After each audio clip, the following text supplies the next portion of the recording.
wanted to shout that out. But sounds like we are live streaming. Dave, you want to go ahead and introduce yourself? Yes. Hello, hello. Well, welcome everybody, and thank you for having me. I always appreciate this group, our group here. So yeah, I'm David Frost. I'm out of the Jacksonville, North Carolina market, big marine town, right? Camp Lejeune here. Um, so been in real estate 12 years, a real estate coach. I'm an author of a book, The Grit and the Grind, Surviving and Winning Big in Real Estate. Yeah, but I've met a lot of you guys, I think, already, here at least and stuff. But if I haven't, it's hopefully I get to meet you in person. I'm gonna try to get out to Allison. I'd like to come out to you, Allison, out there and maybe see your team and stuff one of these Let's make days. it happen. Yeah, yeah. And then Yeah, we've also got EXPCon in Miami coming up. So I would highly encourage, we would love to be able to yeah. see and meet people in person. So we can obviously Mhm. send a follow-up on that as well. But yeah, we'd love to see everybody in person. Yeah, no, that'd be great. Also, I want to tell you, being old sucks. So yesterday I went and got my second shingle shot because you're old. Don't laugh at me, Anna. Okay. So it has got me like under the weather. My eyes are glossy. Like it is kicking my butt, man. I don't know. My immune system's not as strong as it used to be, I guess. I don't know. I still feel like I'm tough, but I don't. Anyway, so let's get into this.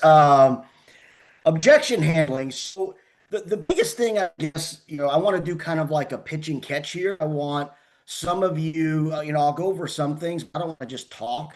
I want to kind of go back and forth, what you're hearing out there, what may be stumping you when you're talking to certain leads. And let's see if we can all, if not just me, but all of us, yes, shingle shots are no joke. That's right, Elizabeth. The first one was easy, but this one he's kicking my butt.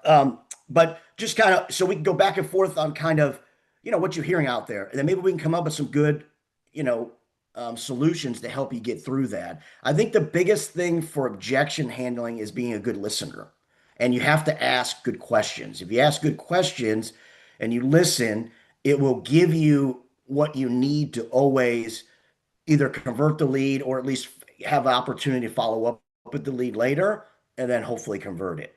Okay. So my past experience was law enforcement. I was a federal agent, detective. So interviewing people, you have to be a good listener, then put puzzles together. But you got to figure out how, figure out the case. So it's the same thing in real estate. It's a little different. You just got to figure out how to get them over the top or over the ledge to list with you or to buy with you, right? So what is an objection? Basically, it's just what a disagreeing, an opposition to something. But I always want to say this: it's generally never a no. It's usually just trying to figure out what will get them interested based on how you provide to them. Okay. Um, I think and this goes into what we were talking about now, goes into sports. So I coach, 10U girls and middle girls softball. And as a coach, what I focus on is what occurs the most, right? 90%, 95%, what happens overall. We field balls, we throw them, we hit them, right? We run bases. That's the majority of your game. And there are going to be scenarios, just as real estate, or objections that you've never heard before, and we'll throw you for a loop in the beginning. But if you can just focus on the majority of the objections you do hear, which is really common, we'll go over them, and I guarantee most of you heard them. Just focus on getting through those. You're able to figure out all of them at one time. And doing Allison, me, I like for just about everything at this point. So we're a little bit more diverse there. But if you're newer and you're making these calls, um, focus on one kind of, Hey Dave, can you turn your camera off and see if that helps with your connection, please? yep. Yeah, okay. You guys got Try it again. Talk again.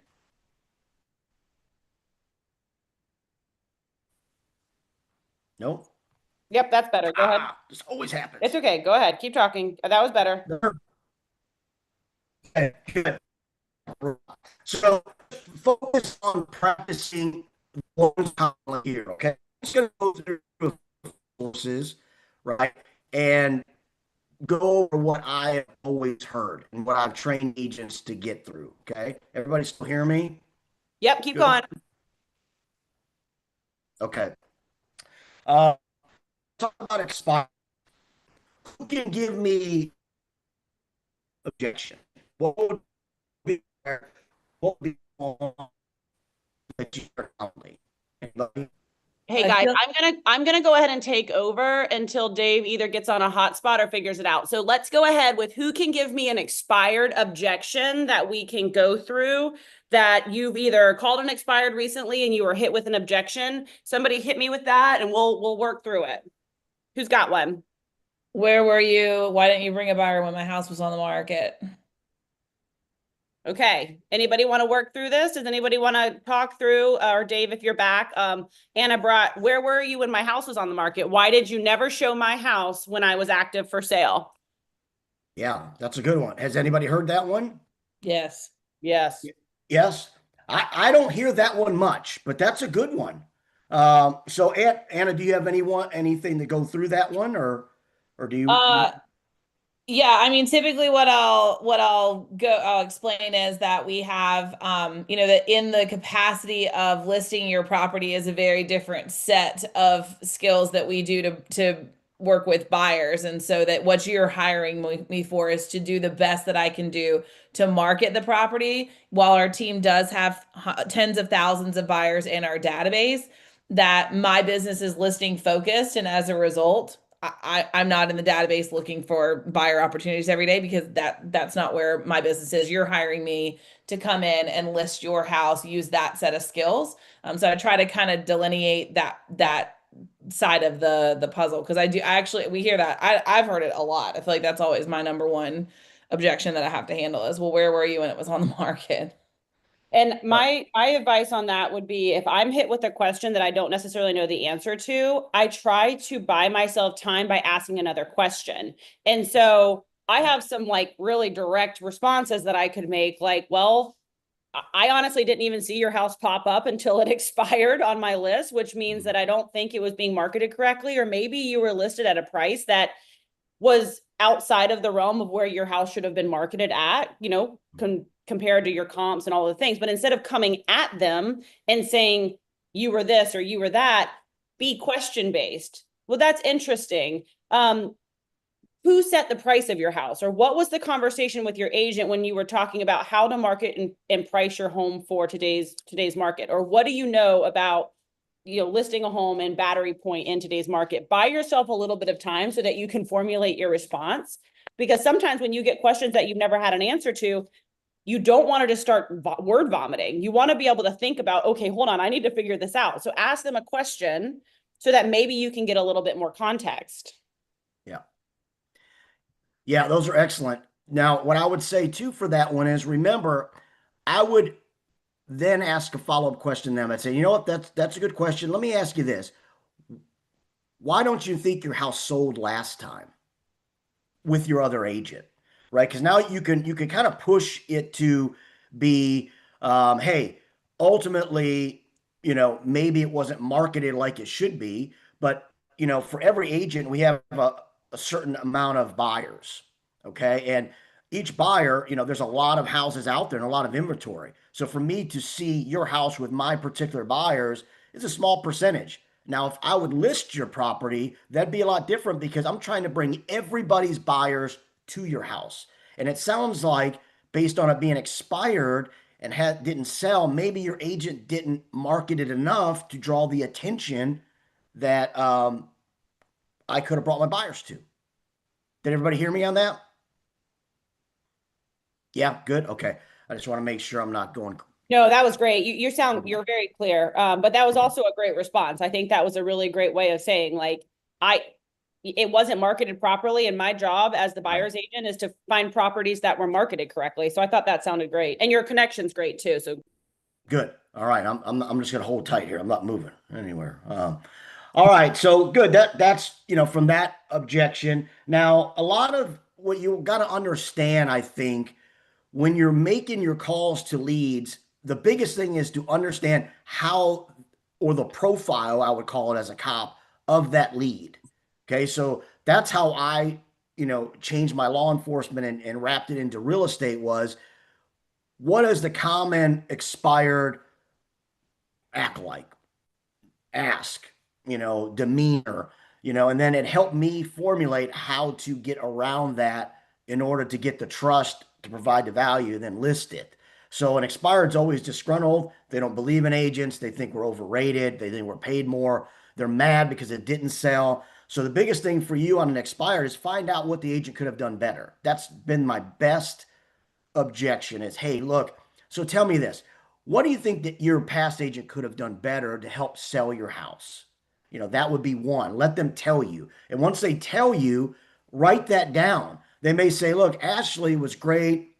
She did Instagram. She was great on social media, but she never called me ever. I never heard from her. She just sent me an extension to extend it 6 months. So communication. So you're going to write down, on your notes, communication, right? Maybe you've looked at it already because you should. You should strategically look at these things and say, what can I do better with that listing? Like photographs would be one, or maybe a 3D tour of it, something like that. So that way when you are talking to them, say, hey, look, I only see you have like 13 photographs. We do over 50. We do a 3D tour. Do you see how this can help you market your property more efficiently to sell? You know, those are the things you want to know and kind of incorporate in the expired pitch, right? So I always like to find out what an expired thinks of their past agent, what they could have done better, and or why didn't it sell? Why don't they think it sold? Okay, so that's always a good way to go about that. Any questions on expireds there? What about waiting?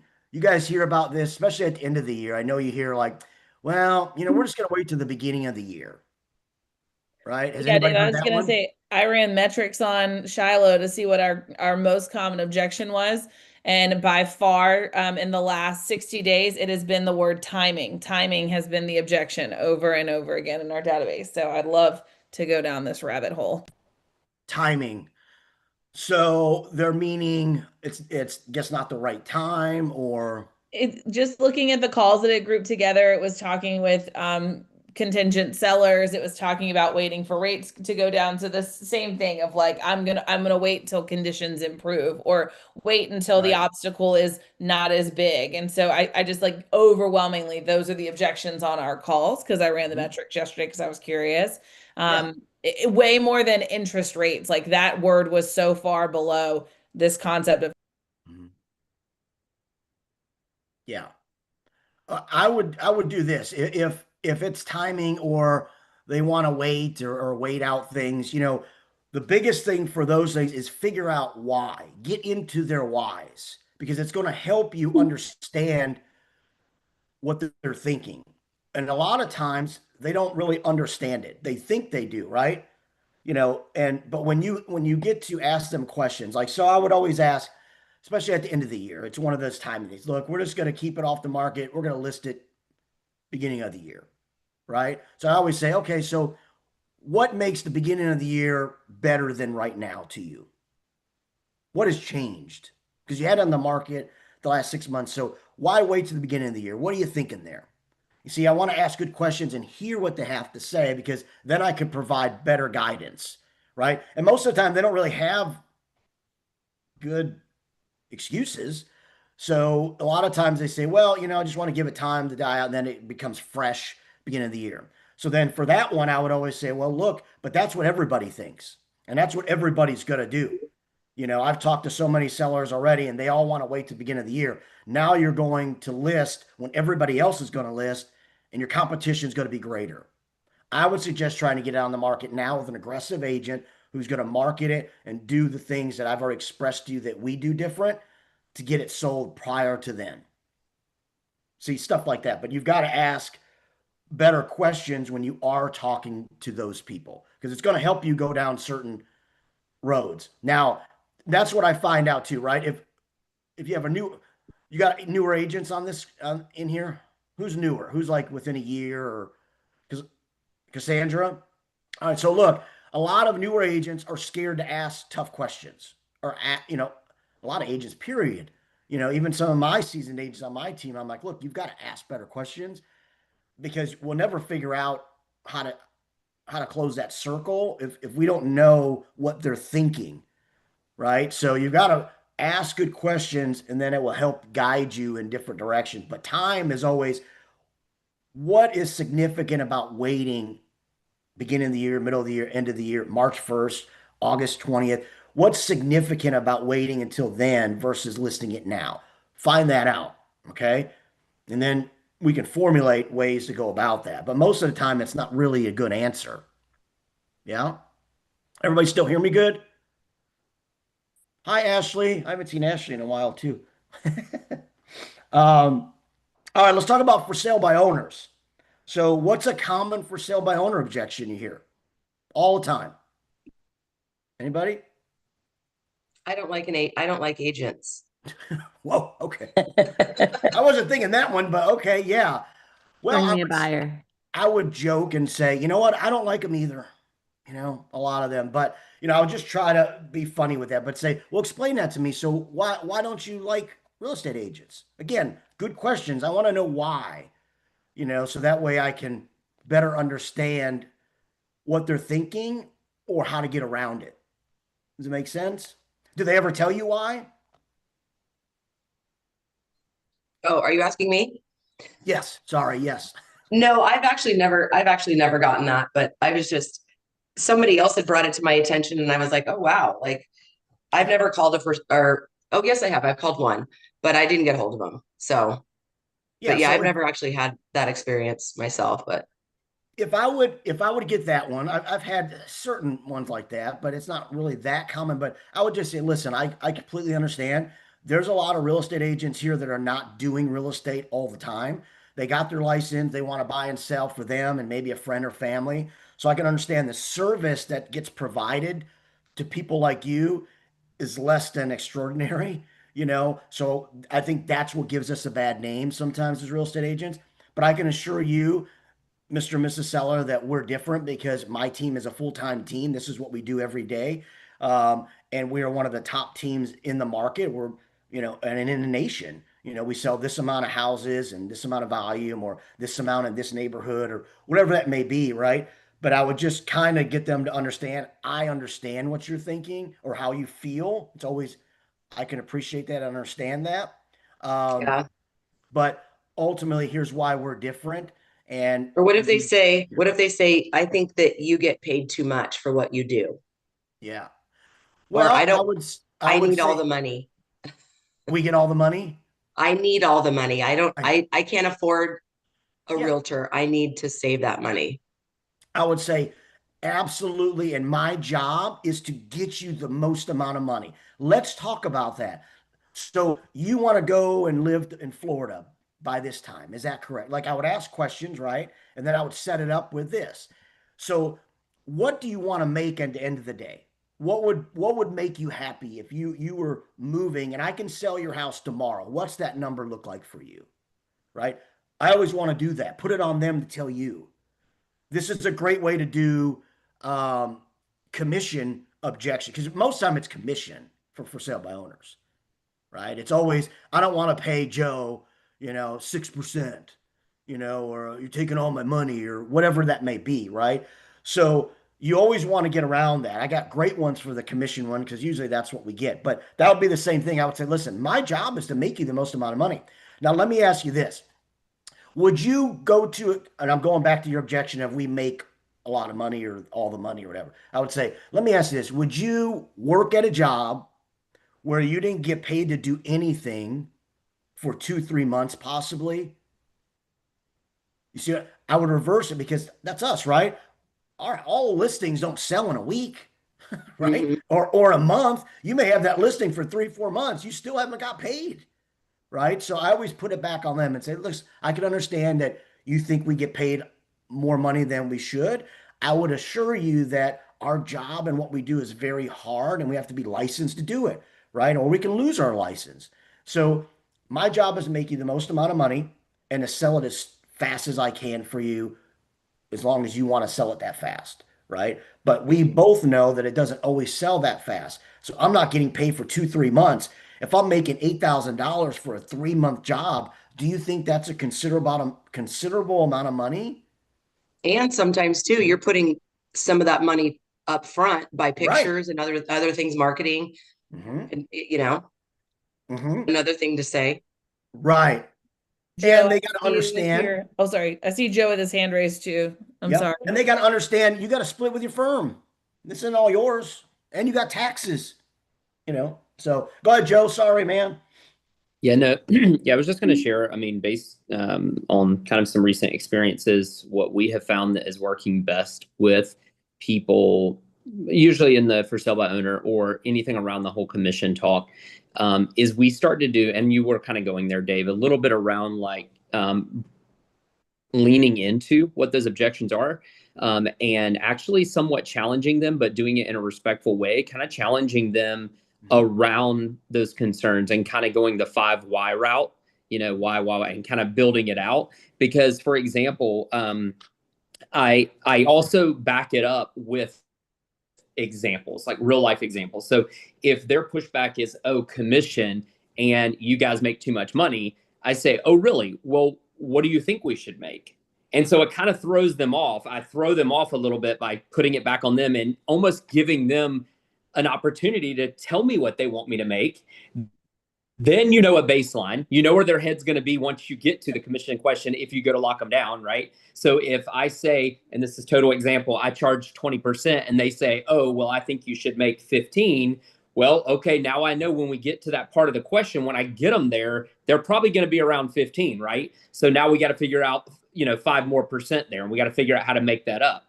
And so I start asking questions and taking notes around things that I'm going to use later to come back at them. But then when they let me talk, I say, hey, that's a really great point that you made, kind of like you were doing, Dave, See the tour details on your screen. about the Please tap the PA app icon to proceed. Well, somebody about got the commission. Yeah.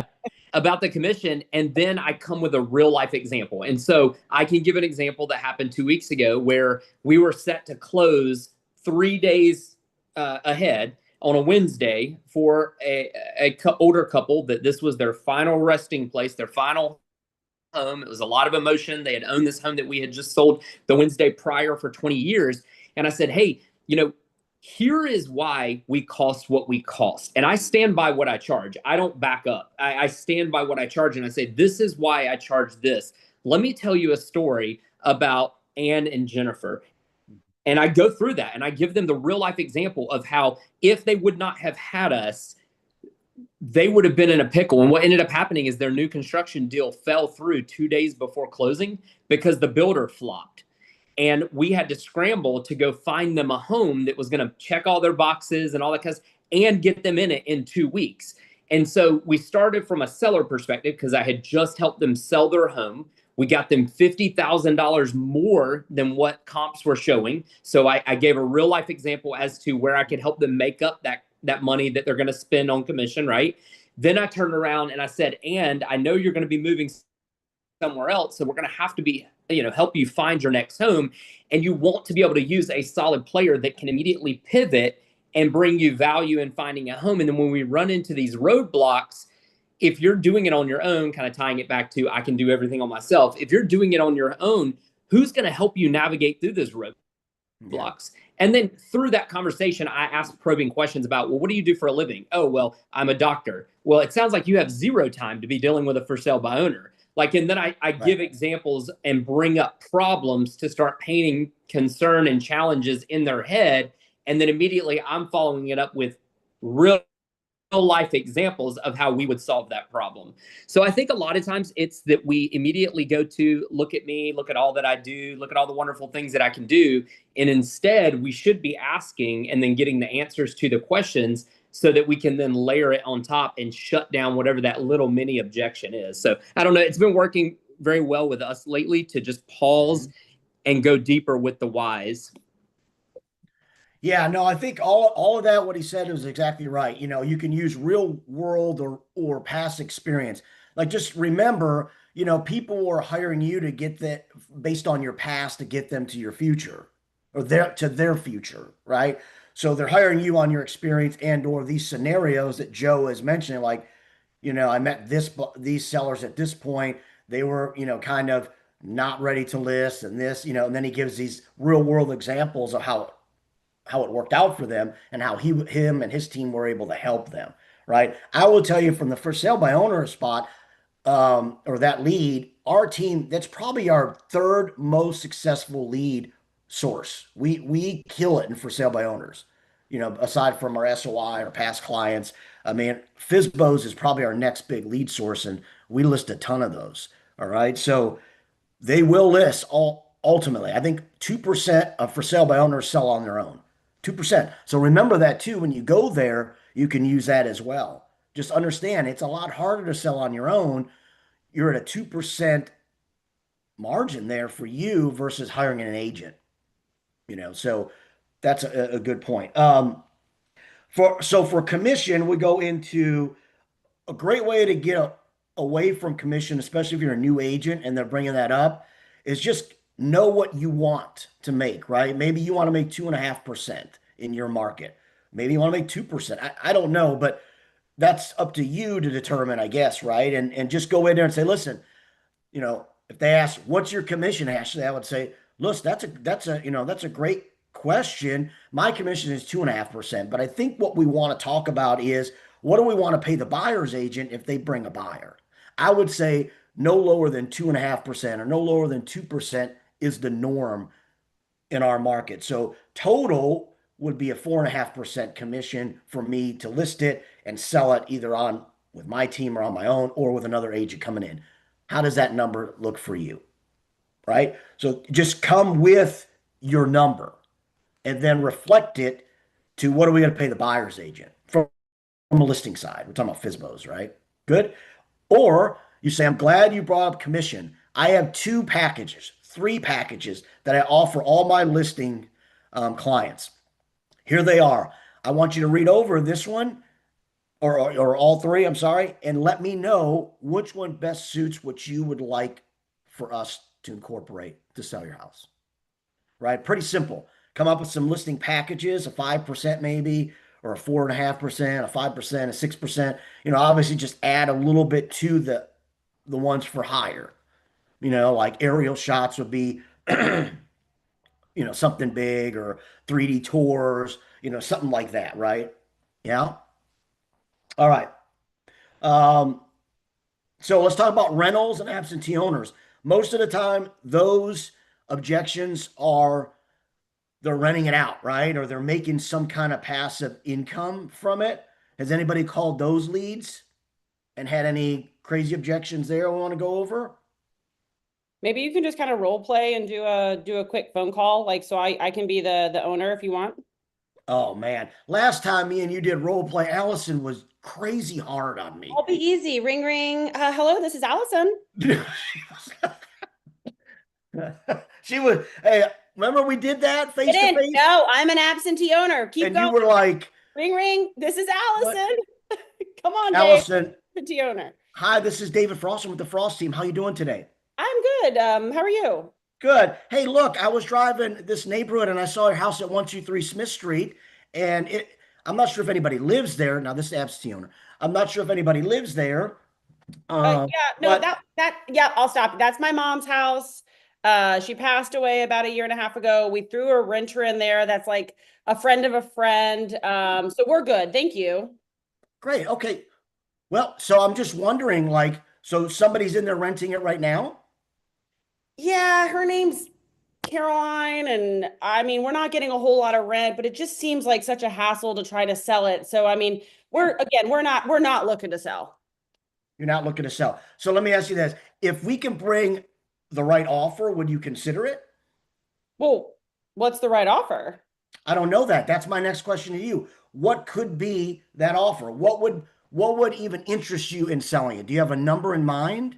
I mean, I never really thought about it. I mean, it just all happened. My mom passed away, and then we put Cassandra in the house, and I don't remember her name, Caroline, in the house, and yeah, I mean, we've just kind of let it roll. I don't even know. I'm in Michigan. I don't know anything about, Beaufort. Yeah. So let me ask you this. When's the last time you've seen it? Oh God, it was 1974. 19. So So have you done any updates to it lately, or have you had to put any repairs or money into it since Cassandra has been in there? No, I'm telling you, I don't have the time, the effort. That's why I just don't even want to fool with it. Gotcha. So why don't we do this? How about if I run some numbers on a resale for you and I just shoot that over to you? You can look at it. I'll call you back. We'll follow up and see if those numbers work for you to maybe interest you in possibly listing it. Yeah, but listen, Dave, I don't want you calling me every 5 minutes. No, I completely understand. I am not going to call you every 5 minutes. I'm not going to call you every day. I'm just going to do numbers. I'm going to shoot them over your way, and I'm going to follow up with you later in the week. Like, how about Friday? I just give you a call on Friday, or I could shoot you a text, whatever you prefer, and we can just go over those numbers, and you can ask the questions you want, or we can just move on. Yeah, but I don't want y'all messing with Cassandra now. She can be a little crazy. Nope, I'm not even going to go mess with Cassandra at all, and I definitely don't want to mess with crazy. That sounds good. That's Thank you. So look, you just got to go with it. And I'm telling you, when I talk to people, I will say that stuff, that funny stuff, or things like that. So don't be so tense with it, right? But Allison is usually tough on role playing. Man, I can't remember what we were role playing that one time, and she was not having it for me. And I kept trying to go a different direction. Nope, not at all. Nope. And you know what?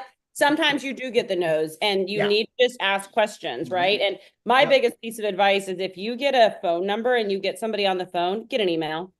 Get an email, because if they stop answering your phone calls, you at least have a more passive way of communicating with them. And what I started realizing when he was talking was, well, I don't even know the number. Well, maybe he dangles a number out there. Maybe he says, well, did you know your neighbor at 111 Willow Street actually just went on the market at $339,000 and they went under contract. My house is nowhere near 111 Willow Street. It's fallen down, it needs a new roof. There's grass is knee high, right? But I'm from Michigan. I've never been there, and you're telling me 300 and something $1,000. I thought it was worth 115. All of a sudden, my wheels start turning, and I'm like, well, sure as shit. Yeah, I want to know what that's worth. Right. Here's my email address. And I'm going to send you the comps, and then I'm going to weed you through that sales funnel, and I'm going to get you up so that I say, hey, look, the wheels are turning. And that $600 you're giving to your friend's nephew, Cassandra, niece, whatever, that $600 a month isn't worth paying the taxes and fixing the toilet and doing all the things. Just sell it and make $285,000 and call it a day. Yeah. But you got to work them through it. Right. And numbers always work. Okay. That's the lead bait always is numbers is what I call it. Some people will say, be tough and say, listen, Allison, I'm not selling my house. I'm not interested. Cassandra's in there. She's crazy, but I love her. And she's just been so good to me and blah, blah, blah. And they can be really adamant about that. I still, and my team will still send them numbers no matter what. I'll shoot them a text, say, hey, look, just so you have it for future reference, I'm not going to bother anymore. I think a resale of your house is boom, this. Now, I haven't seen it, or I haven't been inside of it, but this is what market value is as long as nothing crazy is in there. But you would know better than me, but here's the number, right? And I will tell you, a lot of people will reach back out and say, hold on, you think that we can sell it for this amount? Or, I'm like, well, yeah, as long as, new roof or new HVAC, like those things are going to come off that price. But ultimately, yes, market value. So it will drive their interest. And the fortune's in the follow-up. You can't do Yes. one call. You got to do the call, the email, the text, the follow-up, the call, the email, the text, the follow-up. It's just like any other type of sales funnel. Guys, we want to respect your time. It is 9:07. Does anybody have anything that they are just dying to ask, or something that they want to role play as we wrap this up? Anybody? We got 21 people on. Who we got?